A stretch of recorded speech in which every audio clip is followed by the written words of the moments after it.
Hello again. I hope you're all enjoying your meal. The second part of this evening's entertainment starts with a look back at the BIA-supported Biotechnology Young Entrepreneurs Scheme. This innovative competition was developed to raise awareness of commercialization of bioscience amongst postgraduate and postdoctoral students. Let's now take a look at some of the teams that made the final.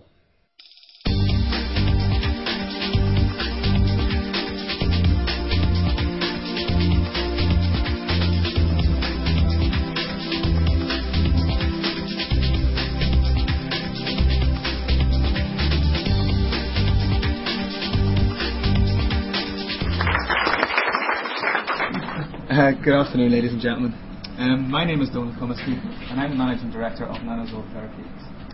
Nanosolve Therapeutics are a biotechnology company dedicated to the creation of novel, nanoparticle-related cancer therapeutics.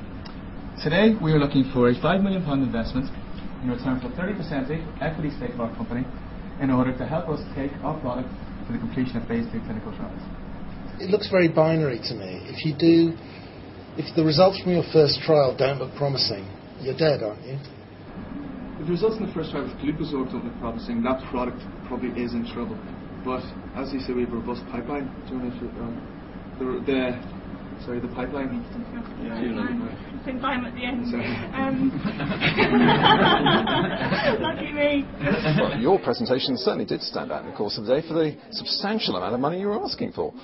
Yes, well, unfortunately, if you're trying to commercialise an idea and break into the pharmaceutical market and the drugs market, £5 million is quite a modest amount. We were concerned with 600,000 here and 700,000 there that would be laughed off stage, but the potential returns are huge. So that's what the business is about. So as you can see, we have an attractive financial proposition for you, low cash up front, high value return in 5 years' time. We do this with our patented novel platform technology that can actually go beyond the market that we've presented to you today in STI diagnostics through to all sorts of other diagnostic products.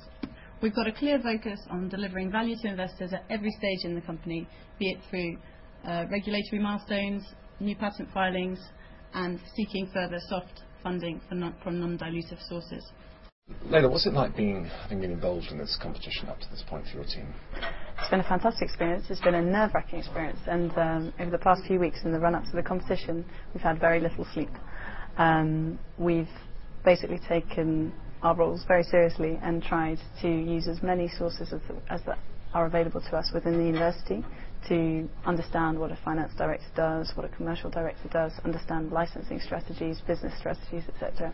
And so the learning curve has been really, really steep, but it's all been worth it today. Okay, so first of all, I'd just like to give you a bit of history about the product we've actually come up with. Now, this was all based on work that was done at Rothamsted Research a few years ago, where a naturally occurring plant compound called huchinin was found to have an appetite-suppressing effect on molluscs. Now, what this means is, if a slug or snail eats this product, its appetite is completely suppressed and it stops feeding. Now, obviously, we thought there's huge marketing potential in this because a pest which doesn't feed is no longer a pest, of course. Question about scalability. You're proposing to set up your own greenhouse operations or propagate. Presumably, the alternative strategy would have been to just approach nurseries across the country and just license the whole process. Yeah, well, we wanted to keep control during the early stages of the development process. We wanted to be responsible for establishing the product, establishing its reputation, and we felt that setting up this very cheap and easy to run facility was the best way for us to do that. Would you say you were all entrepreneurially minded already, or has this competition made you think more in that way? No, we weren't all entrepreneurial minded, I don't think. I think it had probably been something which had crossed all of our minds at some point, but I think what's been brought home in this competition is that it's feasible. I mean, we've had some great talks from people, guys who were doing exactly the same thing as us 6 years ago, 7 years ago or something, and now they've got companies and their CEOs and the rest. So, yeah, it's made us realise that it's a feasible option for us once we graduate.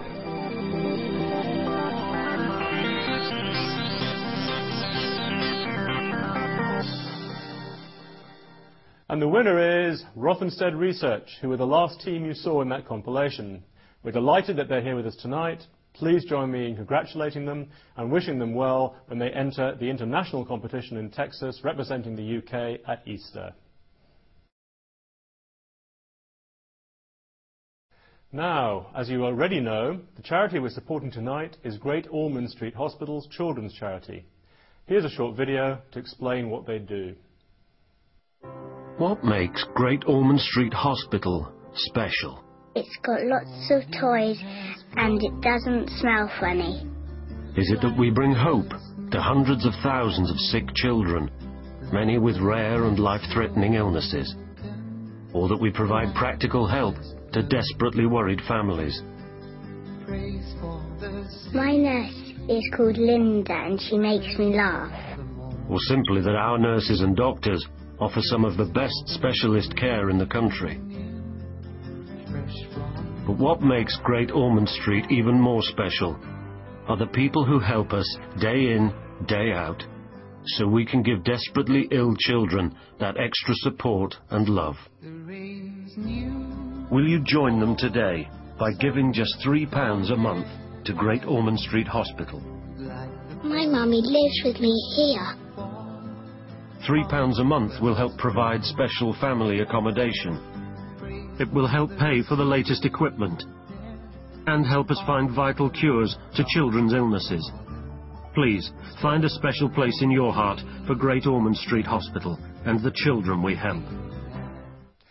In addition to anything that you may wish to donate this evening, I'm delighted to say that you've already raised £11,500. But before I go, may I please remind you to fill the envelopes on your table, as they're going to be collected in only 15 minutes. Finally, thank you all again for coming, and thanks again to our sponsors. We value all of your support tonight and throughout the year. Enjoy the rest of the evening.